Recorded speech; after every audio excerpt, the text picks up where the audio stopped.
ఐటెంలో depth information ఉండడానికి కారణం బేసిక్గా ఆర్టీఐనే. బేసిక్గా అంటే చాలామంది ఏం చేస్తారు అంటే ఇది నాకు 1996లో అలవాటు అయిందండి.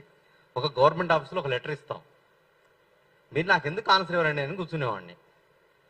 ఎక్కడైతే ఫ్రాడ్ జరిగిందో అక్కడ తప్పనిసరి పరిస్థితుల్లో రాత్రి 7కో 8కో ఎవరితో మాట్లాడేసి ఇన్ఫర్మేషన్ ఇచ్చేవాడు.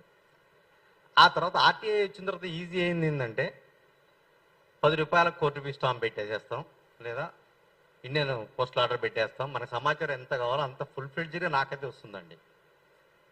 దీంట్లో ఏం చేస్తారు, ఇవ్వలేని పరిస్థితి వచ్చినప్పుడు ఒక కాజు ఇందాక పెద్దలు చెప్పారు 8 సెక్షన్ 8 ఒకటి చెప్పి చూపించేసేసి భూతత్వంలో లేదా 4 కోర్టు జడ్జిమెంట్లు పెట్టేసేసేసి ఇది మేము ఇవ్వకూడని సమాచారం రహస్యమని చెప్తారు.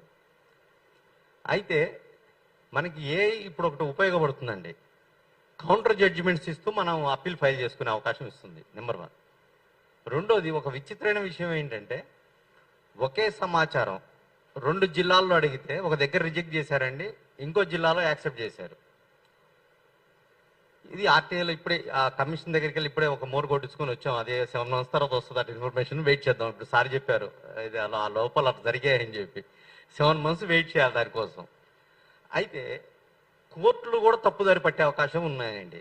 అంటే మనం స్థానికంగా మేము కోర్టులకు సంబంధించి సమాచారం అడిగితే వాళ్ళు ఏం చెప్తారంటే న్యాయస్థానాలలో ఇది ఇవ్వలేము, ఎంక్వైరీ జరిగింది కదా ఇవ్వలేము అంటే నేనే సఫర్ అని చెప్పి మనం ఫైల్ చేసాం ఒక విచారణలో. దానికి సంబంధించేసి వాళ్ళు ఇవ్వదలుచుకోక ఇష్టం లేక దాన్ని ఏం చేస్తున్నారంటే రకరకాల జడ్జిమెంట్లు పెట్టేసేసేసి ఇది ఇప్పుడు ఇవ్వలేని పరిస్థితి అని అది నడిపిస్తుంటారు. దీన్ని మన హైకోర్టులో అప్పీల్ చేస్తే ఫస్ట్ అప్పీల్ కింద వాళ్ళు ఏం చేస్తున్నారంటే ఇది ఇవ్వలేని పరిస్థితిని ఇంకో 4 జడ్జిమెంట్లు యాడ్ చేసి ఇవ్వటం తప్ప పారదర్శకంగా ఉండడానికి ఇష్టపట్టలేదు. మళ్ళీ మనం ఏం చేయాలి, ఇప్పుడు ఒక రిట్ పిటిషన్ వేయాలి. అది వచ్చిన తర్వాత దానికి ముందు ఏమంటారు, మన అడ్వకేట్స్ దగ్గరికి వెళ్తే సెకండ్ అప్పీల్ మీరు కమిషనరేట్లో వేయాలంటారు. అంటే మళ్ళీ ఒక 5-6 నెలలు వెయిట్ చేయాలి అక్కడ మనం. ఇప్పటిదాకా దాదాపుగా ఒక 40 కేసులు వేస్తుంటామండి హైకోర్టులో రిట్ పిటిషన్స్. సెకండ్ టైం రాదండి బెంచ్ మీదకి. అడిగినంత పబ్లిక్ ఇన్ఫర్మేషనే. ఏ ఇంట్రెస్ట్ ఉంది దీంట్లో, మీ ఇంట్రెస్ట్ ఏంటంటే మళ్ళీ పర్సనల్ ఇంట్రెస్ట్ కూడా చెప్పాల్సి వచ్చే పరిస్థితి. అంటే ఒక ప్రైవేట్ ల్యాండ్ని ఒక విగ్రహం పెట్టేసేసి ఒక 3 ఎకరాలు ఒక జిల్లాలో కబ్జా చేశారండి. అదంతా రాజకీయం నడుస్తుంది. ఆ 3 ఎకరాల ఇంకా ఇంకో 2 ఎకరాలు ఉంటుంది కాబట్టి అది ఎట్లా కబ్జా చేయాలనేది ముందు కోసం. అయితే మనం పబ్లిక్ ఇంట్రెస్ట్ దీంట్లో 50 కోట్ల ప్రాపర్టీని దేవుని పేరుతో కబ్జా చేస్తారు.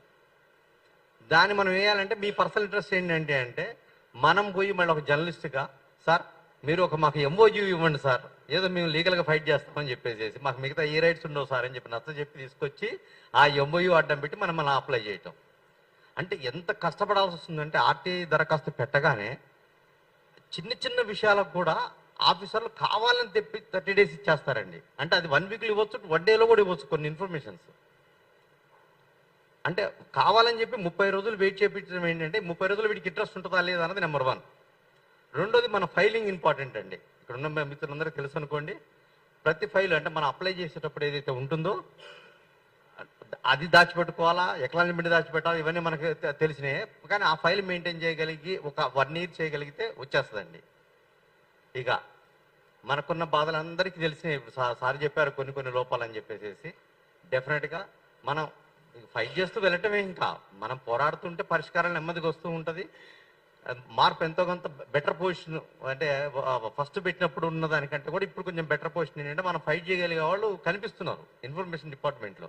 ఇక వాళ్ళకు కూడా అర్థమవుతుంది. కమిషనర్స్ కూడా ఈ మధ్యలో మనకి ఆర్టీ యాక్ట్ వాళ్ళ ఉపయోగం ఏంటంటే ఇంకో అదనంగా అంటే సార్ వాళ్ళు పెట్టిన దానివల్ల మనకి ఇచ్చే ఇన్ఫర్మేషన్ ఎస్ అన్నా నో అన్నా ఒకటి కమిషనరేట్కి వచ్చి చేరుతుందండి లెటర్. ఇది కొంచెం మంచి పరిణామమే. ఎందుకంటే మన ఫైల్ వెళ్ళేటప్పటికి అక్కడికి మన ఫైల్ సమాచారం ఉంటుంది కాబట్టి ప్రతి ఒక్కళ్ళు ఏ ఇబ్బంది ఉన్నా కూడా మీరు ఆర్టీఐ అప్లై చేసేటప్పుడు ఆర్టిఫిషియల్ ఇంటెలిజెన్స్ అని మనకు వచ్చేసింది కాబట్టి ఏఐలో దాన్ని కరెక్ట్గా అప్లోడ్ చేస్తే దానికి సంబంధించినటువంటి ఒక 2 pages ఇస్తుందండి మంచిగా. అంటే అందరూ ఉపయోగించుకోండి. మన వెబ్సైట్ ఎట్లా ఉంది కాబట్టి డెఫినెట్గా నేను కూడా మీ మిత్రులకు చాలా పంపించాను. ఇంకా దాదాపు 1000 అప్లికేషన్స్ ఉంటాయండి. నా అయితే రిజల్ట్స్ వచ్చినాయి. ఇందాక సార్ అడిగారు మళ్ళీ ఫైన్స్ గురించి.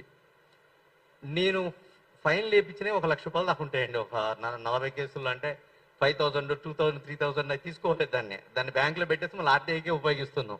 ఎందుకంటే అది పబ్లిక్ సంబంధించిన